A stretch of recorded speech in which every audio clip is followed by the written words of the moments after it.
Hello, and welcome. This is Dr. Barry, and I'm glad you joined me again today for another amazing show with the Health and Wellness Connection podcast.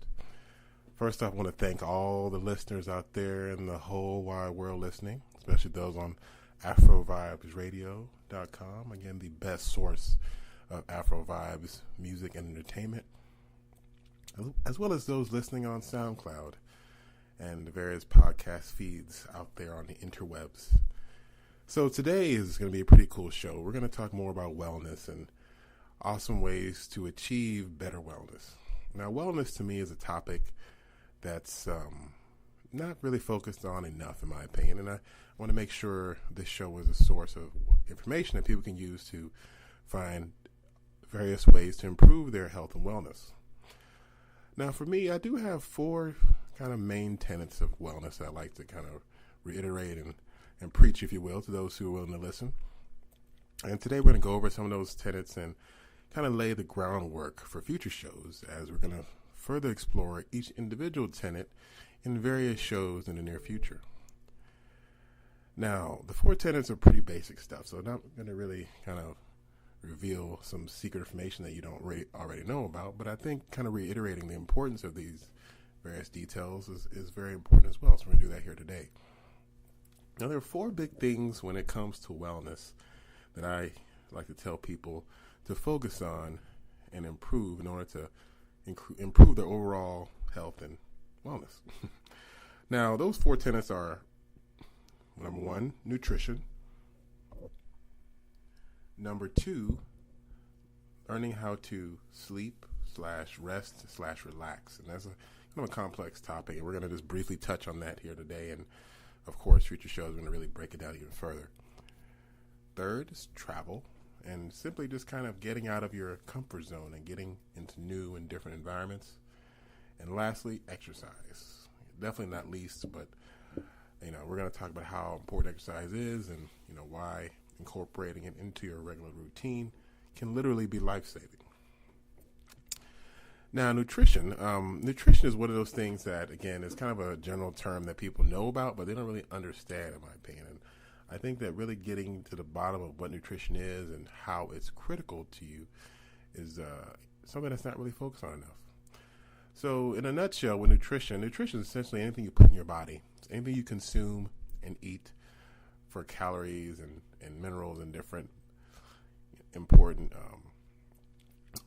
source product, if you will, for your body to build new cells and different parts that'll help you continue to function as a normal human being. Now, with nutrition, it's a very complex topic. Obviously, people have whole degrees in this, but the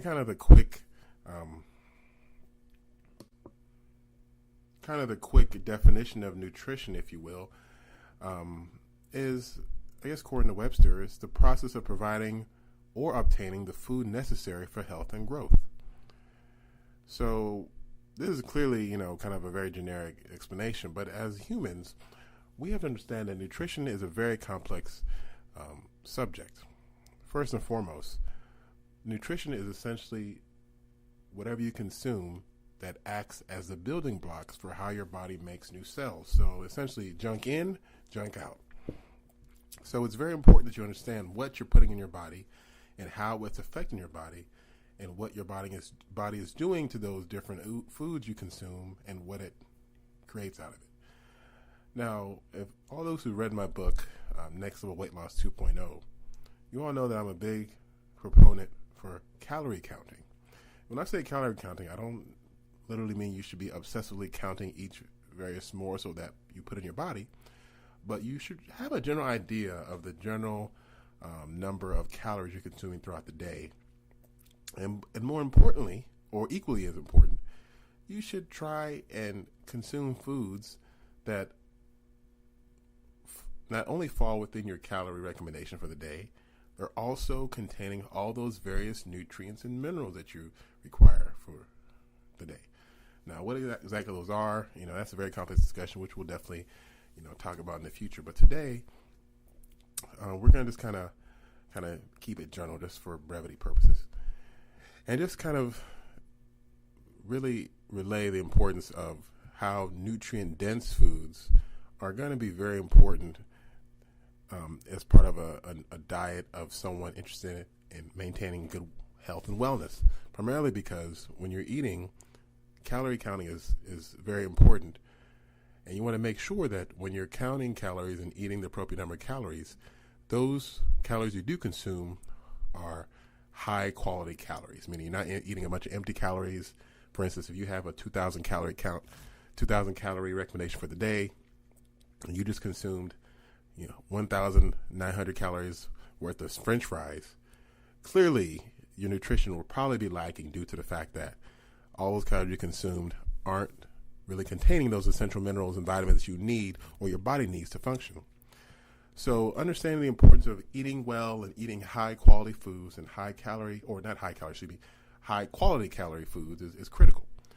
Now, for a quick little synopsis of kind of some of those foods that are really considered high quality calories, I want to run off a couple foods that I always recommend folks try and incorporate because it's just the high quality of the calories that are contained within these items.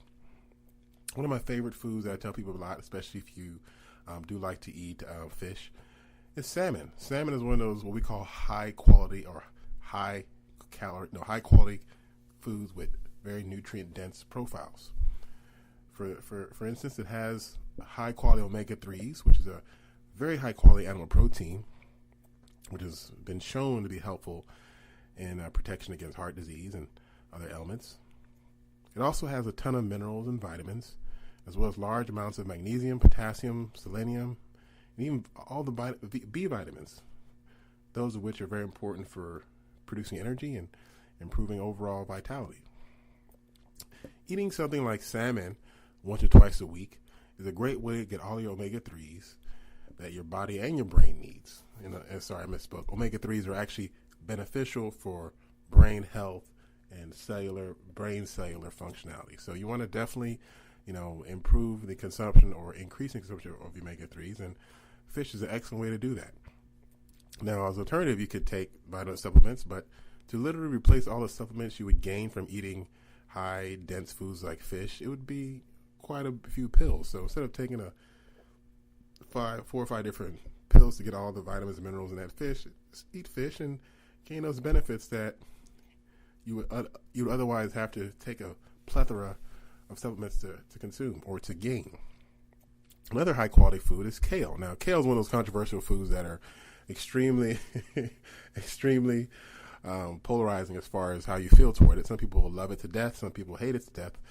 But you can't argue with the fact that it's a very high quality, nutrient dense food with vitamin C, vitamin A, vitamin K. Just a whole host of vitamins are present in large quantities in kale. So that, in addition to its high fiber content and high protein content, are some of the really good reasons why kale is one of those high quality, nutrient dense foods that, if eaten regularly, can be an excellent source of nutrition, as well as can be a great way to improve your health and wellness. Seaweed is another great one. Seaweed is a fantastic vegetable in the sense that it's loaded with all sorts of minerals and various bioactive compounds, including antioxidants such as phycyanins and carotenoids, which not only do they help fight cancer, they also are very powerful anti-inflammatory foods. Now, anti-inflammatory diets is something we're going to actually talk about exclusively in a future podcast, but I want to kind of shed some light on why eating and nutrition is so important. And I mean, the list goes on and on. We're going to post a whole lot of information regarding high quality foods. You can find those spelled as well on my blog at www.controlyourweight. That's spelled controlyour8.com. We regularly post a lot of great information regarding high quality, high dense nutritious foods. And those are just a few, but those examples are just one to show you as far as why it's so important that a good diet chock full of nutrient dense foods is critical to maintaining a health and wellness profile that'll ensure you to have a longer and healthier life expectancy. Now, that was just a small little tidbit. We're going to go in more detail regarding nutrition in future shows, but as far as my tenets of wellness, nutrition is definitely one of those, all for the various reasons previously mentioned.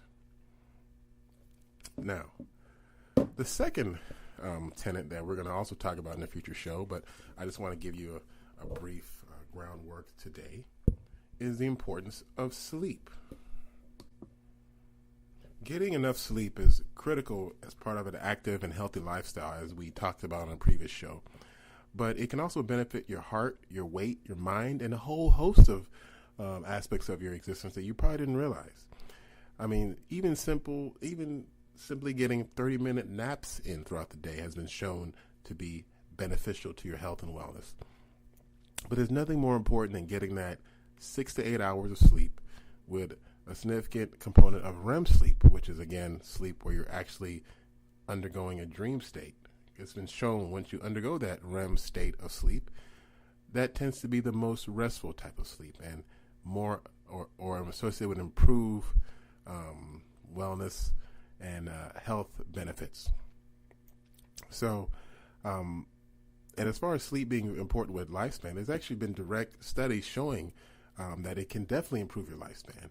There's one study in 2010 that talked about sleep and how important it is in people's lifestyles. And this study looked at women ages 50 to 79 who got less than 5 hours sleep and those who got more than 5 hours sleep.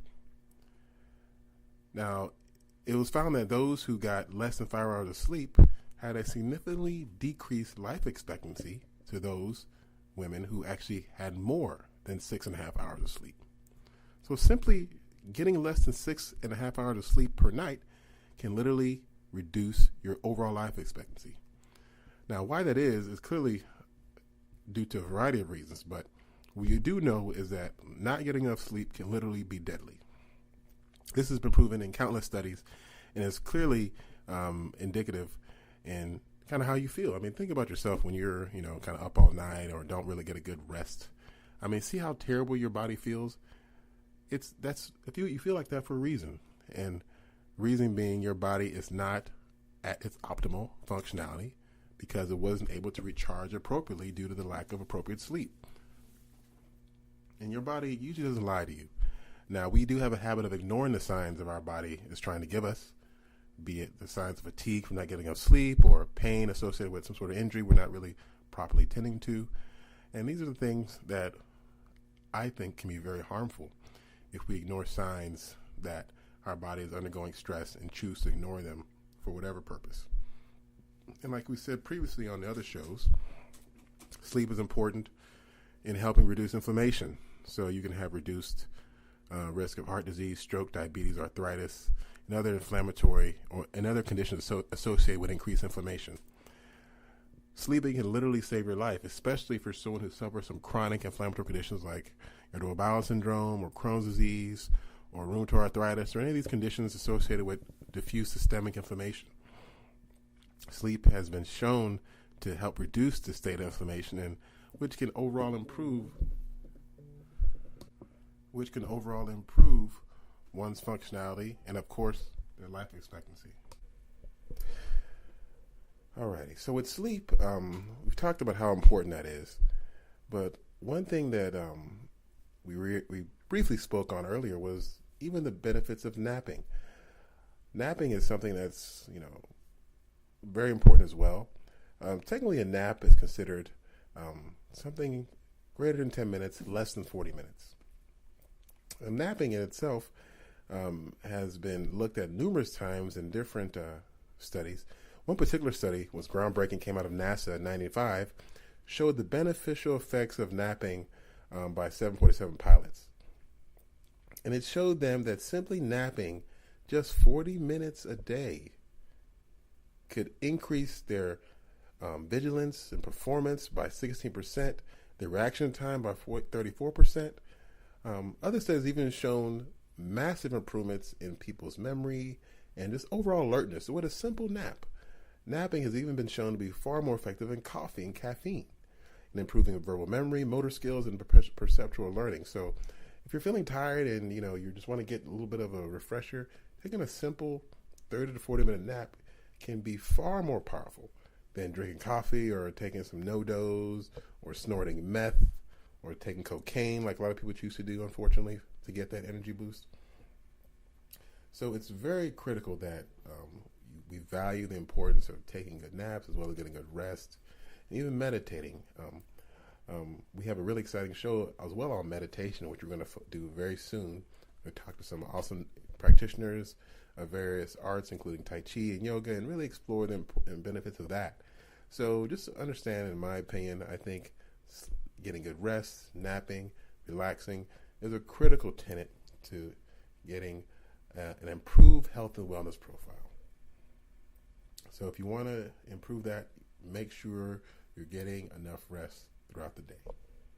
And for most people, 6 to 8 hours of sleep and at least maybe 30 minutes, 10 to 30 minute naps is probably the ideal time frame you should be aiming for.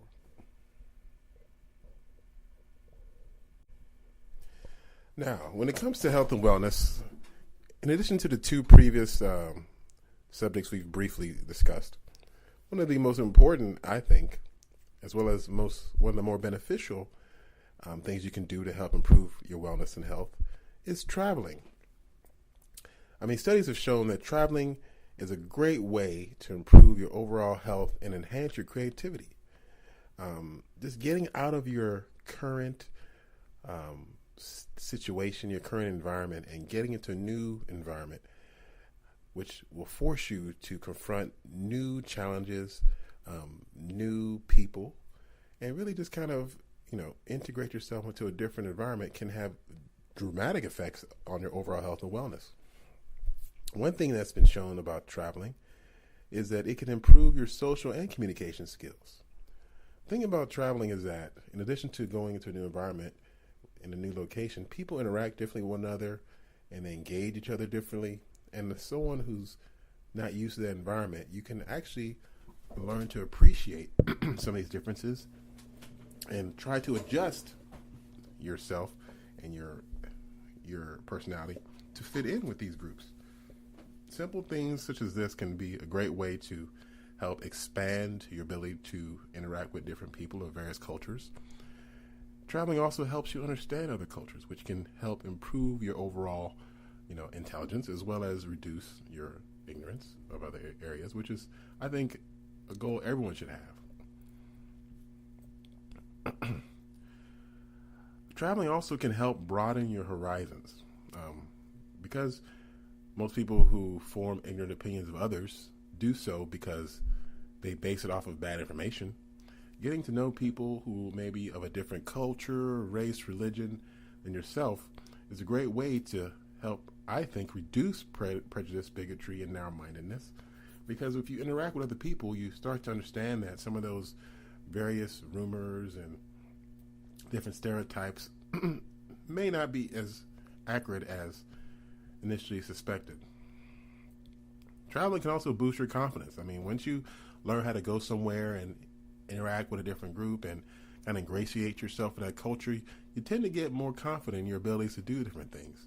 There's a lot of people out here who were very scared of leaving their house or even their neighborhood. I've known some people who were terrified of the concept of leaving their neighborhood because they were scared of what was out there.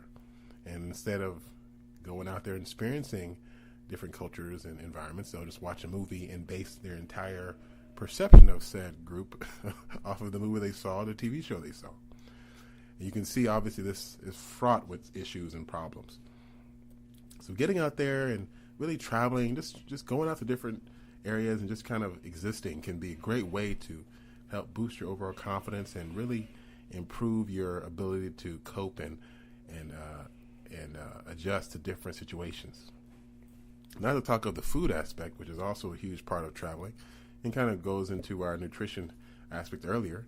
Because once you travel, you start to experience various foods that other cultures engage in and consume. And a lot of times, these food ideas can be great cuisines you can incorporate into your daily cuisine. For instance, when I recently took a trip to Mexico, I learned that there were some fantastic dishes that were consumed down there that I really wasn't aware of, and I've grown to love quite a bit. One of my favorite dishes that I've eaten, I guess, quite a bit ever since starting to travel has been ceviche. One of those dishes that you don't really hear much about, and for those who are uninitiated, ceviche is kind of like a Ceviche is one of those dishes. It's basically a cold dish, typically made from fresh raw fish, cured in citrus juices like lemon or lime, and usually given a little bit of a spicy taste with chili peppers. Sometimes they're throwing vegetables in there, avocado. I mean, it's one of those dishes that I have grown to love, and I would have never have known about it had I not really gone out there and explored. And this can be said by thousands of people, I'm sure, who have been lucky enough to kind of escape their local surroundings and get out to the different parts of the globe and kind of experience different cultures. And traveling is one of those things that can give you that kind of experience that you wouldn't get otherwise. Traveling also is a great way to help you know yourself, because with traveling, you really don't know what you're capable of until you get out there and do something that you've never really experienced before. And you can kind of see how you would adjust to certain situations. When you're in the same environment, let's say you're on your same neighborhood block for year after year after year, see the same people, go to the same stores, go to the same, place to eat. Over time, you lose some things as far as your ability to cope and adjust to new environments. Traveling can help keep those skills sharp so that, when things happen or dramatic changes occur, you'll be more likely able to adjust and keep functioning better than others who haven't been able to do such a thing. So traveling is something I advocate greatly, and I think during my travels here going forward, we'll be bringing you some great content from various regions just to illustrate some of the benefits of traveling and why it can be such a great way to improve your health and wellness. With future shows, we're going to, again, bring some of those awesome experiences to you here on the Health and Wellness Podcast. And also, we'll be soliciting for viewers and listeners as well to, send me their various experiences and how traveling has helped them and how it's changed their lives. And we'll talk about, some of our listeners and some of the benefits they've obtained as well. And last but not least is exercise. Exercise is one of those critical things that we're going to talk about at length here on this show. We got a lot of amazing shows lined up actually very soon on this very topic, but we're going to just kind of briefly hit on some of those high points here regarding exercise and why I feel it's one of my major tenets in anyone looking to improve their health and wellness. I mean, exercise is essentially any movement that makes your muscles work and requires your body to burn calories. And with exercise, it's so important that we understand the actual type of physical exercise that I'm referring to. Things that really make you, burn calories and get a sweat going, including swimming, running, jogging, walking, dancing, hiking, anything that makes you kind of function, get up and get active. So many benefits to exercise, both physically and mentally, that you should really understand, mainly because it's so important. Number one, exercise is something that has been shown to directly improve mood and an overall happiness in those who engage in it regularly.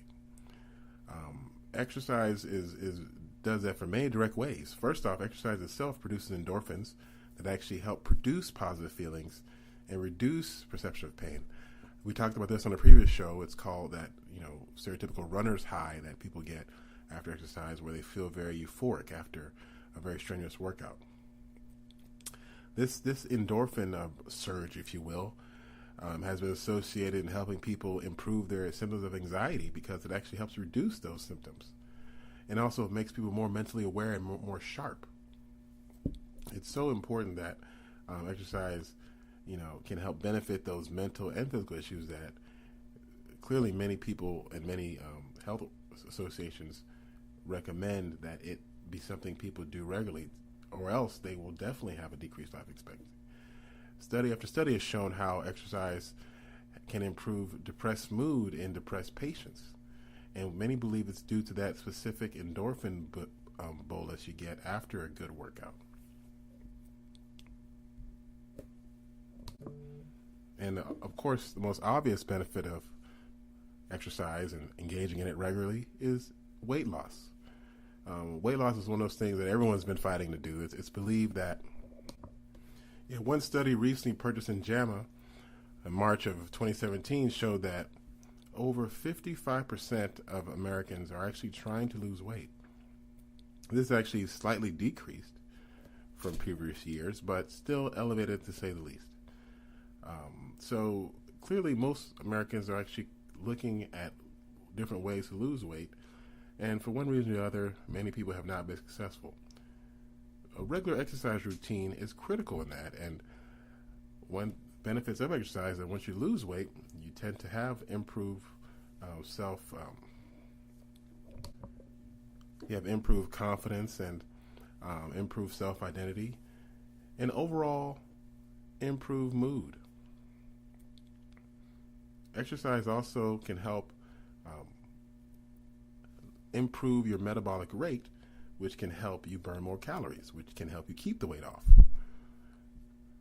Exercise, it has so many benefits. It's really outrageous the number of improved benefits it gives you. In addition to making you stronger by improving your muscle strength and bone strength, it also, again, improves your mental clarity and mental sharpness. It can also improve your energy levels, just because people who exercise regularly have been shown to have increased levels of resting energy. And they can also suffer less from other issues with fatigue, including chronic fatigue syndrome and other syndromes associated with decreased energy. And like we said earlier, exercise. Now, getting regular exercise also can help promote sleep. It's been shown that increasing your energy level and energy depletion, during intense exercise consequently promotes improved sleep due to the fact that your body has to kind of wind down and get the body repaired to engage another session at a later date. So it's very important that when you improve your overall exercise level, you tend to have better sleep. Exercise also is very effective in boosting your sex drive. Numerous studies have shown the benefits of how sexual activity is improved and increased with those who start to engage in more regular exercise regimens. One study that was very unique showed how a group of women in their 40s started to experience increased frequency in their orgasms when they incorporated more strenuous exercise routines in their daily or regular lifestyles. Another study was done. Another study out of the University of California, San Diego, showed that those actually showed a group of men, 78 men, who were sedentary. These men increased their workout routines to about 60 minutes per day, about 3.5 times a week per average. And it showed that from these men who started to improve or increase their sexual activity, they were able to have a significant degree of enhancement of their sexuality and their sexual gratification than those who do not exercise. And when we say sexual gratification, we refer to improved frequency, adequate functionality down there, which is very important, as well as overall satisfaction. So exercise has so many benefits, and the importance of these benefits can't be stressed enough. But here we will stress it enough, and we're going to stress it more on future podcasts. So that, in a nutshell, are the 4 tenets of wellness. Again, nutrition, especially getting those nutrient-dense foods in the diet. 2, sleep and rest, getting adequate amounts of both. Sleep at least 6 to 8 hours, and 10 to 40-minute naps at least once throughout the day. Travel, learning how to get out of your comfort zone and experiencing new people, new things, new environments. That has shown to have a direct effect in improving one's health and wellness and confidence. And lastly, exercise. For various reasons that we've mentioned and we will continue to mention, exercise is one of the most powerful things you can do to help improve nearly every aspect of your health from inside and out. Again, thank you for joining us today on the Health and Wellness Podcast, or Health and Wellness Connection, broadcasting live on Afro Vibes Radio and SoundCloud.com. Feel free to look me up for more information. Instagram is DrBarryMD. Facebook, www.facebook.com/nextlevelweightloss. And lastly, our world famous blog, www.controlyourweight8.com. Again, that's spelled controlyourw8.com. Thank you and have a great day.